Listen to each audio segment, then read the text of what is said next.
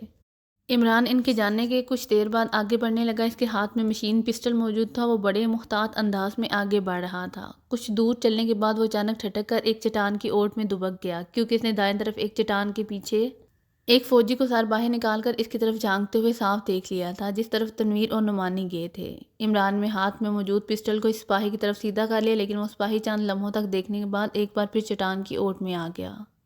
شاید تنویر اور نعمانی نے بھی اسے چیک کر لیا تھا، اس لیے وہ اب اپنی جگہوں پر دبک گئے تھے۔ عمران تیزی سے آگے بڑھا۔ اب اس کا رخ چوکی کی بجائے اس چٹان کی عقبی طرف کو تھا جہاں وہ سپاہی موجود تھا۔ عمران کے قدموں میں تیزی آ گئی تھی۔ اونچی نیچی گھاس اور جھاڑیوں کی وجہ سے وہ زیادہ تیز دوڑ نہ سکتا تھا، ورنہ جھاڑیوں کی وجہ سے اس کی نشاندہی آسانی سے ہو جاتی، لیکن بہرحال اس کی رفتار پہلے سے زیادہ تیز ہو گئی تھی۔ اگر آپ کو میری ویڈیو پسند آئے تو please like, share and subscribe کرنا مت بھولیے گا۔ جزاک اللہ۔